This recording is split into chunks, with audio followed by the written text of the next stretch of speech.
તો શક્તિ નામના વાવાઝોડાના સંકટની વચ્ચે જૂનાગઢના માંગરોળના દરિયામાં ભારે કરંટ જોવા મળ્યું અને 3 નંબરનું સિગ્નલ પણ જાહેર કરી દેવામાં આવ્યું છે। માછીમારોને દરિયો ન ખેડવા માટેની સૂચના આપી દેવાઈ।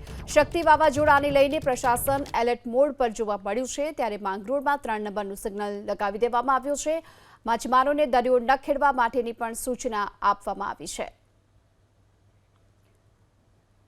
માછીમારોને દરિયો ન ખેડવા માટેની સૂચના અપાઈ છે, કારણ કે 60 થી 65 કિલોમીટર પ્રતિ કલાકની ઝડપે પવન ફૂંકાઈ શકે છે। તો આની સાથોસાથ ગીર સોમનાથમાં પણ દરિયામાં ભારે કરંટ જોવા મળી રહ્યો છે અને મોજા ઊંચા ઉછળતા જોવા મળ્યા છે। શક્તિ વાવાઝોડાને લઈ આ તરફ પ્રશાસન પણ એલર્ટ બન્યું છે, તેની સાથે માછીમારોને દરિયો ન ખેડવાની સૂચના પણ અપાઈ છે। જોકે 10 ઓક્ટોબર સુધીમાં કેટલાક વિસ્તારોમાં વરસાદની શક્યતા પણ વ્યક્ત કરાઈ। તો શક્તિ વાવાઝોડાને લઈને પોરબંદરના દરિયાકાંઠે કરંટ જોવા મળી રહ્યો છે। અરબી સાગરમાં ઉદ્ભવેલું વાવાઝોડું પોરબંદરથી 420 કિલોમીટર દૂર છે। વાવાઝોડાની અસરને લઈને પોરબંદરનું પ્રશાસન પણ સતર્ક બન્યું છે। માછીમારોને દરિયો ન ખેડવા માટે સૂચના આપવામાં આવી છે।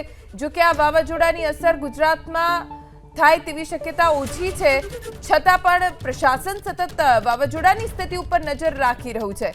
માછીમારોને દરિયો ન ખેડવા માટે કહેવાયું છે। પ્રશાસન તરફથી દરિયાકાંઠે સિગ્નલ પર લગાવી દેવામાં આવ્યા છે, જેથી કરીને ખબર પડે કે આ વાવાઝોડાની તીવ્રતા કેટલી છે।